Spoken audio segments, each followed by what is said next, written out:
All right, final day of practice for the Texans. Tomorrow they hop on a jet plane to go to Kansas City, and they'll be playing football on Saturday. One of the best college football weekends in recent history, and it's a hell of a pro football weekend because you're taking on the creme de la creme, the champs, the standard, the Kansas City Chiefs, who need this game very badly. How bad do the Texans need it?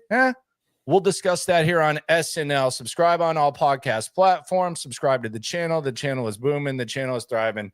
Myself, Cody Stoots. Cody, let's jump right into the practice update, the injury report, and you break this down for the people. Who's in, who's out? Let's see. Well, John Mechie's out, and that's a change to one of the receivers that gets some opportunities. Robert Woods outsnapped him in the last game, but they do put Mechie on the field, so that could mean more for Xavier Hutchinson. It could also mean a practice squad elevation, or it could mean that Steven Sims is finally active again.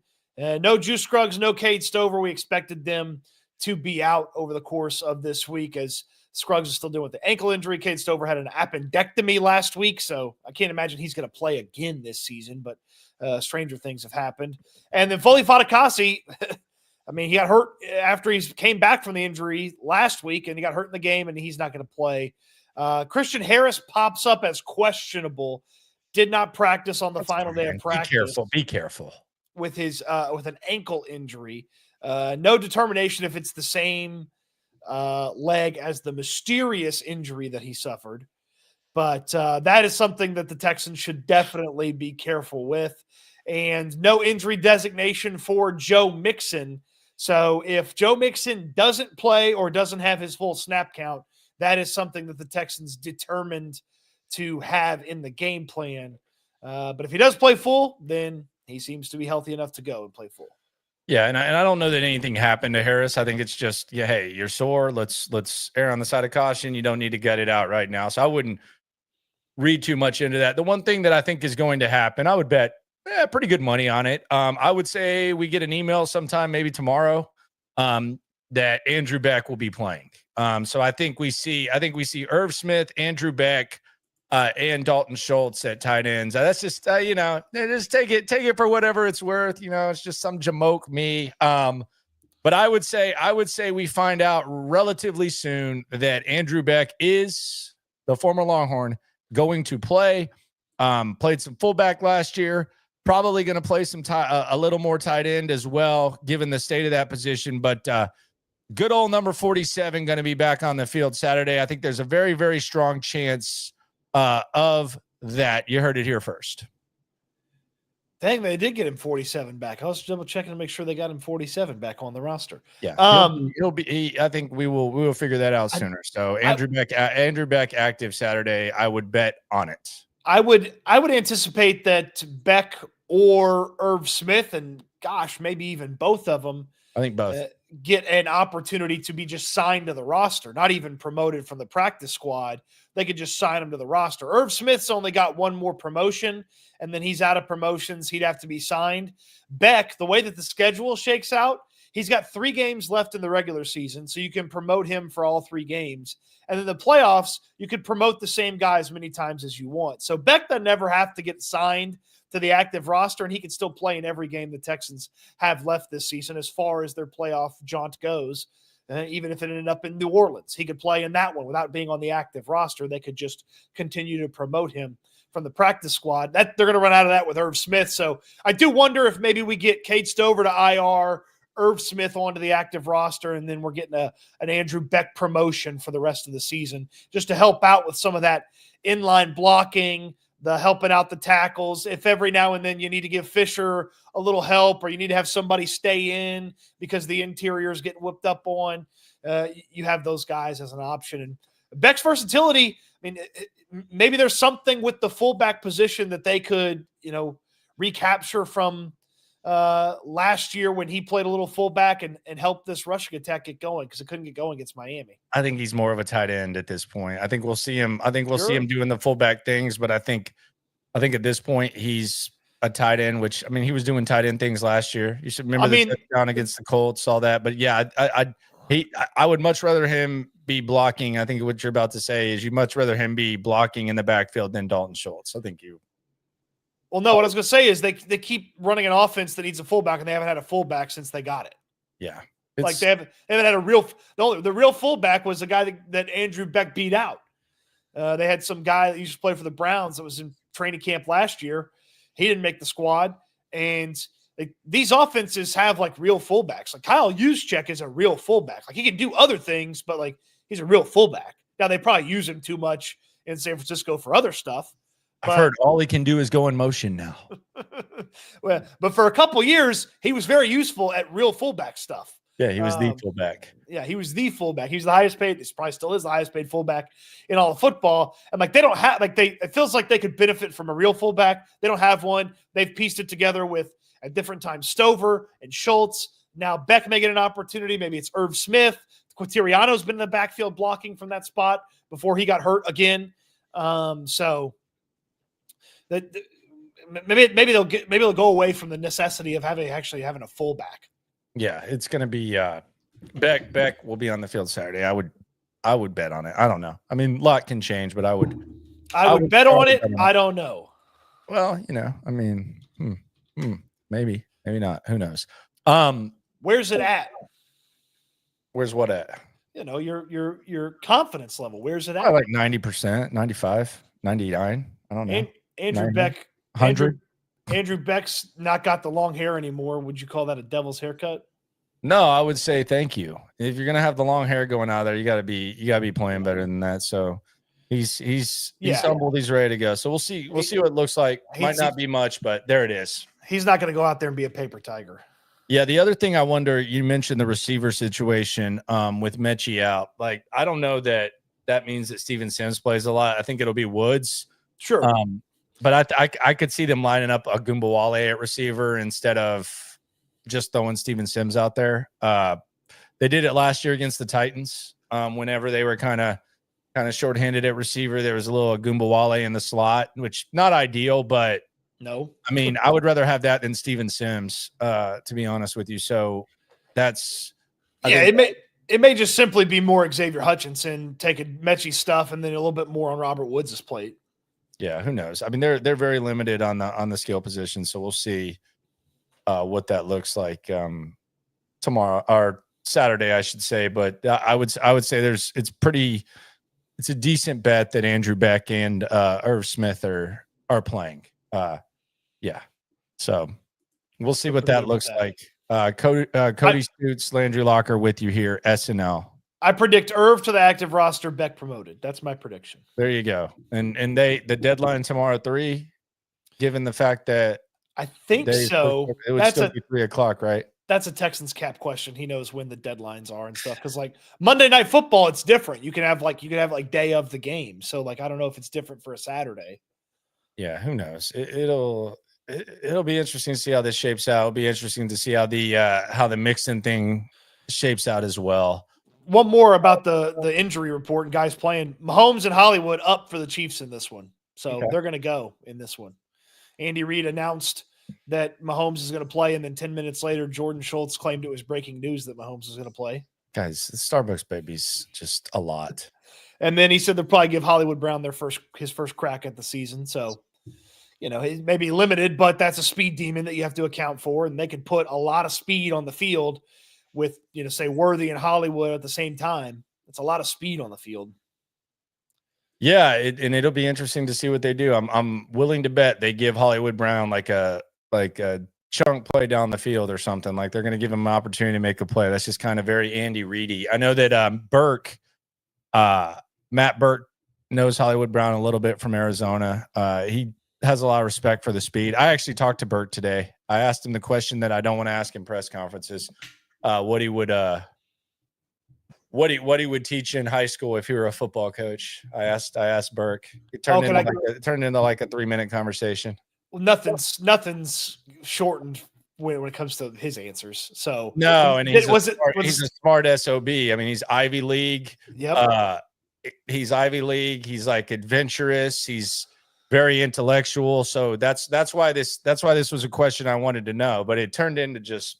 Did he say teach like advanced area, like AP geopolitics or something? Mm-mm.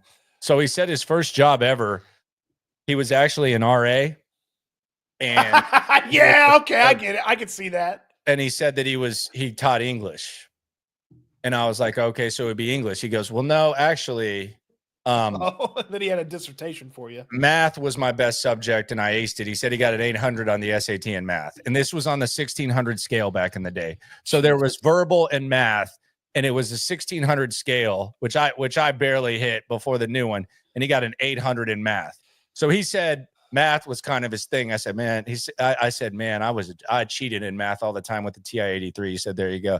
He said, so I don't know. Y'all can decide. I was like, well, it sounds like math. If you got an 800 on the SAT. Yeah.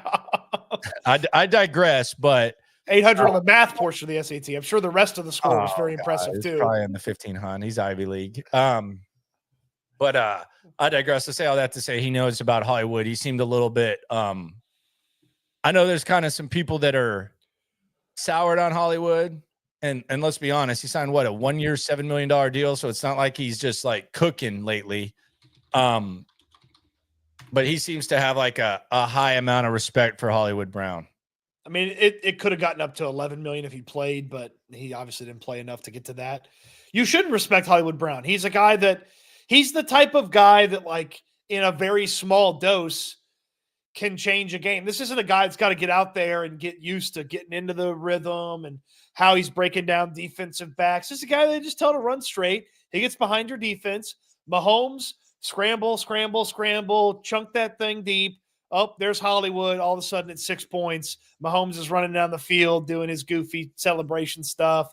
Andy Reid's over there like fist bumping, trying to figure out what burger he's going to eat after the game. It's like that thing can happen in 2-3 plays. If he plays 10 plays, you got to be ready for every 10. It's a thing where it's kind of like proportional. Like we talk about Eric Murray, the Texan safety, and we say, well, he's a good reserve. You don't want him to start, but he's a good reserve. Like in Baltimore, Hollywood was a first-round pick, and they were expecting him to like carry a bad receiving core. That's not going to work.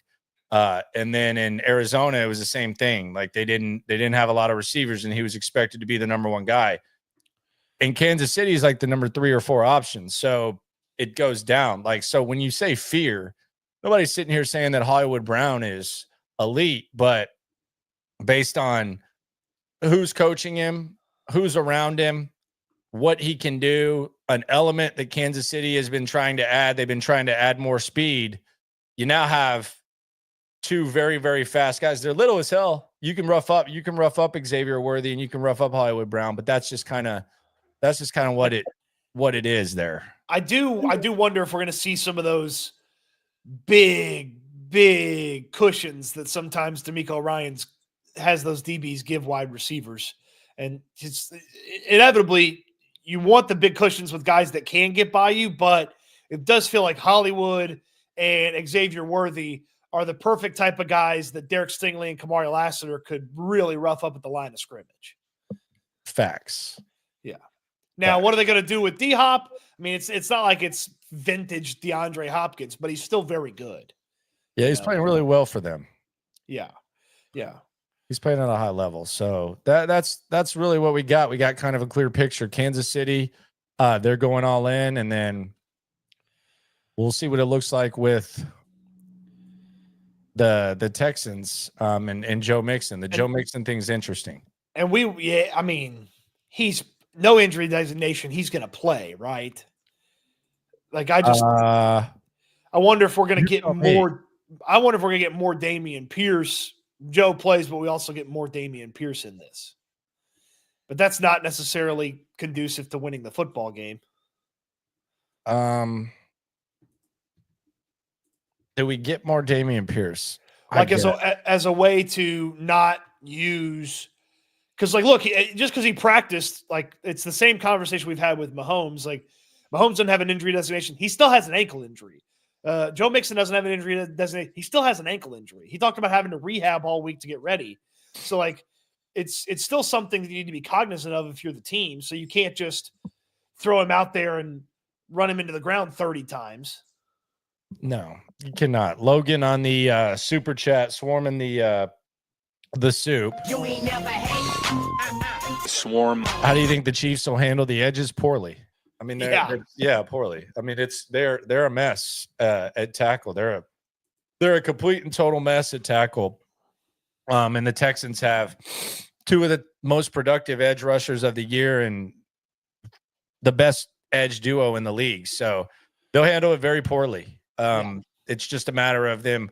It's kind of a different version of like taking advantage of certain situations, but no, like Danielle Hunter and Will Anderson, they're gonna have to give some extra attention there to figure something out. But yeah, that's a very favorable matchup for the Texans. They talk about matchups making fights. That right there, that could blow up a game, and we've seen it with Kansas City even when they were a better team when they lost to Tampa Bay. I know the story was that Tom Brady won, but I mean that was an example of them just being really bad at tackle and Tampa Bay just taking advantage of it.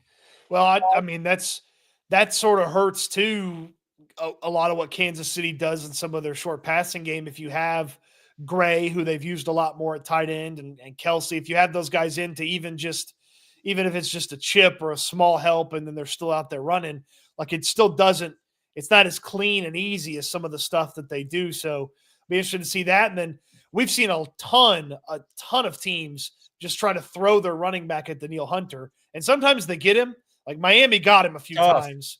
And then there were some times where like it's almost like Danielle knew it was coming and he sort of adjusted the way that he rushed to minimize the running back's impact and was still able to get going. So that's among the most fun matchups in this, whole game is what Andy Reid and Patrick Mahomes got in store to try to mitigate what those two Texans edges are going to do against the poor tackle situation that Kansas City has. Up the middle, they're a little bit more solid. At the edges, they're in a rough shape. Well, it's also kind of interesting because last year I feel like the Texans, they had some performances where they contain opposing running backs, like specifically when Will was out the first time they faced the Titans, and they had it was Barnett, the first like real big visual we got of Barnett, and they kept Derrick Henry in check. I feel like there was a lot of attention paid to it. I don't think this is a high maintenance front. Like there have been times this year where you've probably been like, man, that guy got a little more loose than you would like him to get. Tony Pollard kind of comes to mind. Like there were times, but you look at the stats, it's like, okay, he didn't just like completely set it off, but there were times where there were longer runs. But I think this defensive front and this front seven as a whole, and even the nickels are really good in helping against the run too. That is some swarmy nickels. That Jalen Petrie and Jimmy Ward fella. I don't think it requires like an overwhelming amount of attention where it's like you got to take Pacheco out. But I do think that Pacheco is one of those guys that is going to be on top of the speed that we've talked about, the unknown factor of Hollywood Brown. I do think Pacheco is a guy who, much like Tony Pollard, like you feel like you're keeping him in check, and then all of a sudden that he's running for like 20 yards or something like that on a certain play and getting a drive going. So I think that's going to be interesting. And you think about how, when that has happened, it's because the Texans haven't been tackling well. They've had a lot of those poor tackling performances on the road, and they've let running backs have some big moments. And so you got to be on your P's and Q's and make sure you're taking care of your business so that you don't have Pacheco turn into an additional weapon on top of what already they have with their passing game. Yeah. And then you have the Mixon factor and the Christian Harris. I really think if either one of these guys can't go, I wouldn't read too much into it. I would actually look at it as they're kind of putting to practice the caution that we've talked about and spoken of, and the situation that they've set themselves up for. Yeah. The December 21st is not nearly as important as whatever it's going to be, January 11th, January 12th, whenever you end up playing wild card weekend. Like, yes, it's the next game. It matters. It could matter in this or that from a seeding standpoint, but it's not going to matter more than 111-25 or 112-25, which is when they play in the wild card round. Yeah. It's going to be a fun game, man. Speaking of those standings, let's just take a quick peek at them, just because you've got 4 of the top 5 going on that Saturday. KC and Houston, and then Pittsburgh and Baltimore are the other game on Saturday. And you know what's crazy? If you really wanted to play some chess and you really wanted to play a board game, what's that? So right now, for the Texans to get the 3 seed, they would need to win 2 out of 3, and they would need Baltimore to beat Pittsburgh, right? Yes, you'd need Baltimore to beat Pittsburgh. That's it. You need Baltimore to beat Pittsburgh, and you have to beat Baltimore. You have to win 2 out of 3, and one of them has to be Baltimore, right? Okay. So if you beat Kansas City and you beat Tennessee, it doesn't matter because 2 out of 3 have to be against Baltimore, assuming that they beat the Steelers. Assuming that they beat the Steelers. Yeah, you need Baltimore Saturday, and then you need to beat Baltimore Wednesday. Okay. So if that's the case, and you look at it that way, and let's say that you think the 3 seed is something that you want to go for. I don't care. I just want rest. The 3 and 4, whatever, I don't care. But let's just, for the sake of this, let's pretend that you want the 3 seed. If you were really looking at things that way, you still try to beat Kansas City. So I'm not saying you don't try to beat the Chiefs, but if you rest Christian Harris and you rest Joe Mixon, and you tell those guys, look, we know you would like to go, but we're going to give you an extra few days rest, and then you're going to play at home against Baltimore. And in that game, if you beat Baltimore, and you might beat the Chiefs too, but you're not forcing guys who are banged up to go out there and play, and you're giving them an extra day rest, then the Ravens, they just announced that the Steelers are going to be without, I think, Pickens and Russell Wilson. So they're going to be without TJ Watt, Pickens, and I think Russell Wilson. I could be wrong. But they're going to be without a lot of key pieces. So they're going to lose to the Ravens most likely on Saturday. Baltimore's going to have to go all out, and they're going to have the quick turnaround. If you just rested Mixon and Christian Harris and had them fresh for that game when Baltimore's kind of banged up, still try to win in Kansas City, then you might actually be playing it the right way.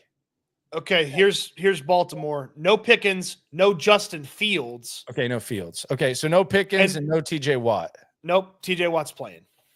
Okay, we'll see how long that lasts. No injury. How long that lasts. No injury designation. Okay, we'll see. That is. But I mean, the Baltimore game is more important at this point. Way more important. Yes. Yeah. So Fields isn't playing. So there you go. Yeah. I'm not playing Mixon on Saturday anyways. I'm still trying to win, and I still think you have a chance to win without Mixon. They beat Buffalo without Mixon. In the playoffs, I'm not going to bet against it, but yeah. They beat a depleted Buffalo at home without Mixon. That's not beating full strength KC on the road without Mixon. It's not, but that's even more reason that I don't want him to be out there. The only thing that would really make me want the 3 seed is if you beat Kansas City and Buffalo catches Kansas City, and then you know that you get Kansas City again a second time, and that would keep you from having to go to Buffalo if you beat your 4-5 or your 3-6 matchup. Like I said, I don't care about the 3, the 4. I don't care. I just. But you're staunch about got to avoid Buffalo. I'm not staunch. I think it would be ideal. Like if you gave me a choice, it would be ideal, but I wouldn't go all in to do it. It's like if you ask me, do you want to eat Italian food? If I'm not like craving Italian food, sure, I can eat Italian food if you'd like, but it's not like the main thing that I want. I'm not. You don't like Italian food? I love Italian food, but I'm just saying, like, sometimes you're not in the mood and you just say I could do with it. Like, you're gonna have to play Buffalo eventually. So if it's in the second round, now if it's the second round and them coming off a bye, that kind of sucks. But I mean, you're right. So it kind of sounds like you should try to avoid Buffalo if you can. Yeah, I mean, of course, that's why you try to win. I mean, you try to win. But even if you win, there's no guarantee on it. So it's not going to shape up. There's a lot of things. You'll know exactly what you need and if you can after Saturday. So yeah, just go beat the Chiefs, and then it sort of takes care of itself after that. If you told me that that there was a way I could avoid it, then I would. But there's not. Like there's no guarantee. You know, until Buffalo gets locked out of the 1 or KC gets locked into the 1, you can't make a decision on the 3. Can't. So, but you could know by the end of Saturday, and certainly by the end of Sunday, you'll know exactly what you need to do. Yeah, this is going to be a much less confusing conversation on Saturday. We promise you. Is it confusing now? I'm not confused. Are you confused? I mean, I'm not confused. I mean, but we'll have a clear idea of what the Buffalo picture looks like. There's a lot there. I mean, I'm putting Buffalo down for 3 more wins. Yeah, and Kansas City's going to have to win 2 out of 3. So if the Texans lose to the Chiefs, then you have an idea. Yes, you want the 3 seed. If the Texans lose to the Chiefs, you want the 3 seed. No, if the Texans beat the Chiefs, then the 3 seed you want bad. Exactly. And then that Baltimore game. But if they lose, then it's like, okay. If they lose, then it kind of takes care of itself. You're kind of stuck in the 4. You can't really catch the 3. And being the 4 might not be bad if you get Buffalo in the second round. Well, if you're the 4 or and if you get Kansas City, if you get KC in the second round. Yeah. Correct. Yeah. See, it's a little bit confusing, not too much. I feel like you made it way more confusing. That's probably guilty as charged, Your Honor. Pawn Shop 84 says Texans win 27-24. So that's his prediction. 27-24. That'd be an offensive explosion by their standards. Texan says, who better ball, Cody? Butterbean Bobby. He's talking about Bobby Slowick. Butterbean Bobby. I do the for each game, who better ball? Non-stars that have to have a good game in that matchup. Non-stars? Non-stars that have to have a good game. Jeff Okudah. Oh, God, don't put him on the field. Okay. He's going to be on the field. He's probably going to be lined up against one of these fast mofos we're talking about. You don't have to put Jeff Okudah on the field. You can just put Jimmy Ward on the inside guy. Okay. Well, we've seen Jeff Okudah on the field. So yeah, we only played like 8 snaps. Not Jeff Okudah. How nervous were you during those 8 snaps? I sat by you, buddy. Don't try to minimize it. You look like you were. I don't know what you fear, but whatever you fear, you did not look like you weren't too terrified by it. You couldn't put a sewing needle through it. I was very tight about that. They could not survive putting Jeff Okudah on Tyreek Hill for an entire game. You know what they didn't do after the first series? Put Jeff Okudah on Tyreek Hill. Yeah, and they didn't do that, but yeah. So they played with fire, and they realized we probably shouldn't do that, and then they didn't do that. Well, and the Dolphins didn't even acknowledge it. If McDaniel gets fired, is he going to be a head coach right away? If he gets fired, he's the OC next year. What do you mean? I mean, I'm just. If Mike McDaniel gets fired, he's the OC here, no doubt. You're D'Amico Ryan talking about. He says he's the smartest football mind. He would say bye-bye to Bobby in a second. If Mike McDaniel got fired, he is the OC here. If he wants to be the OC here, there is no questions asked. I will promise you.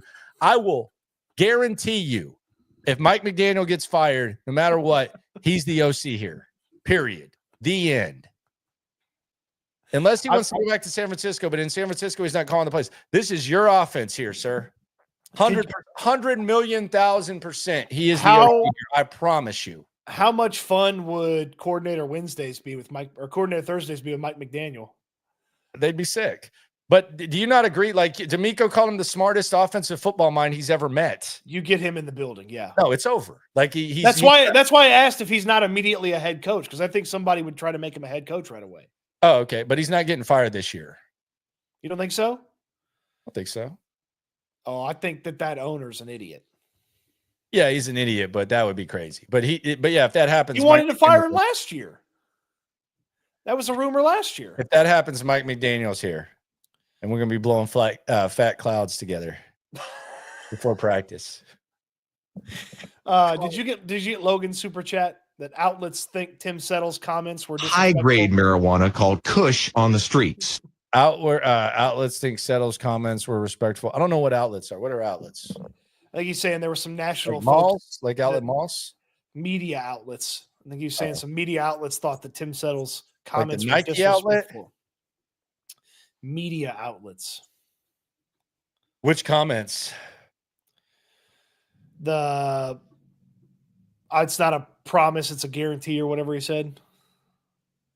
He doesn't give a damn. I promise you. How it's taken. He wants the smoke. He wants he doesn't care. Whatever it is. Yeah, he doesn't care. He said he was going to take Josh Jacobs' head off. Remember that? Yeah, he doesn't care.